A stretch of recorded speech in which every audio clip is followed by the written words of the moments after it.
Mr. Simoneaux, would you please give us your full name and DOC number? Bryan Simoneaux, 747-072. Mr. Simoneaux, let me explain our procedure to you. This is a parole revocation hearing. First, I'm going to cover with you your parole revocation questionnaire. Then I'm going to read the allegations that you're alleged to have violated your parole.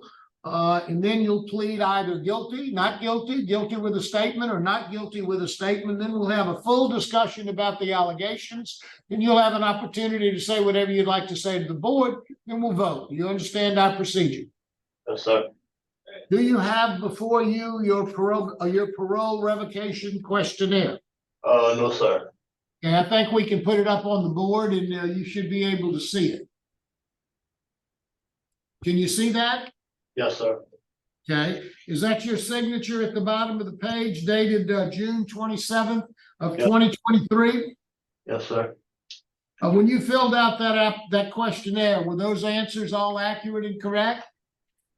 Yes, sir. Are they still accurate and correct today? Yes, sir. Are you ready to proceed? Yes, sir. Okay, I'm going to read the allegations against you, then I'm going to ask you to enter your plea. The first rule violation is number 3. On April the 28th of 2023, your officer attempted to make contact with you at your listed residence of 13250 Roddy Road, Gonzales, Louisiana. A white female answered the door, and when asked for you, the white female stated that you have not lived at the residence in over a month, and she did not know where you were. Your officer provided that contact information to her in case you were to go back to the residence. You have since failed to contact your officer, and the phone number on record is not working working order. How do you plead to that allegation? Not guilty.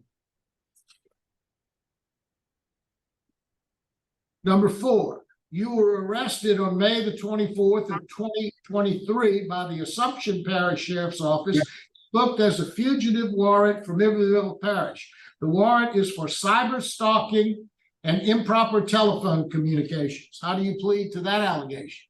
Guilty. This is your case. Your case has been assigned to Mr. Alvin Roche. He will begin our discussion with you. Would you please answer any questions he might have? Yes, sir. Thank you, Mr. Chairman. Good morning, Mr. Simoneaux. Good morning, Mr. Alvin. Good. Mr. Simoneaux, you had a court date on September 27th for motions on your cyber stalking case. Has that been adjudicated yet? Yes, sir. You were found guilty? Yes, sir. I pled out to the charges and received a year DOC, which I had credit for, and 6 months parish misdemeanor time. Okay. And you pled guilty to cyber stalking and improper use of telephone communication? I don't remember the exact charge, but they reduced it down to a Duncan misdemeanor, and that's what I pled out to. Okay. So basically, by pleading guilty to cyber stalking, you know you violated the conditions of your parole. No, I did not know that. They told me that I was pleading out to a Duncan misdemeanor that it wouldn't violate. That's why I pled out to it. So it's criminal activity. Yes, sir.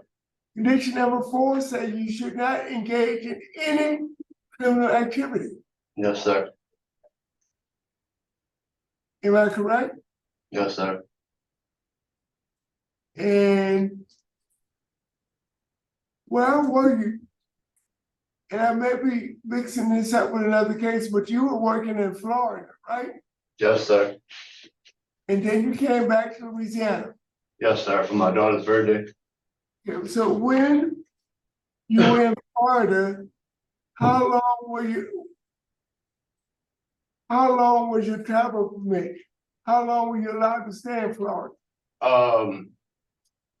For a month at a time, but I checked in with like a voice call, video call every like week or so. Every time I changed like a hotel, she'd have me like contact her with a new address where I was working at. in the area. So when you came back to Louisiana, what address were you supposed to be staying At the 13250. and why were you staying in Tankerville instead of where you were supposed to? I was living with my girlfriend at the time and we had problems and I left out and went to stay with a friend.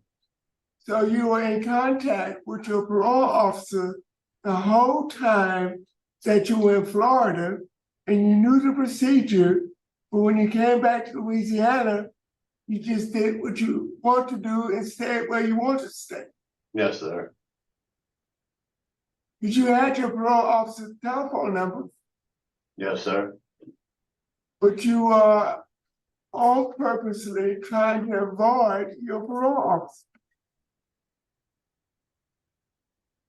and harassing a young lady who's trying to raise your daughter. Yes, sir. Mr. Chairman. Yes, sir. Is there anything you'd like to say, Mr. Simoneaux, before the board votes? I actually, just please have a little leniency on me. I'm trying to get home, man. That's all. I know I messed up, and I don't plan on messing up before. I'm just over with it for me. Okay, thank you. Thank you. Mr. Chairman, Mr. Simoneaux, Yes, sir. I find you guilty of violating conditions number 3 and 4 of your parole supervision contract. Therefore, I am revoking your supervision. Thank you, Ms. Roche. Ms. Wise? My vote is the same for the same reasons. Mr. Simoneaux, you received 2 votes to revoke. Mine is likewise, your parole has been revoked today. Good luck to you, sir.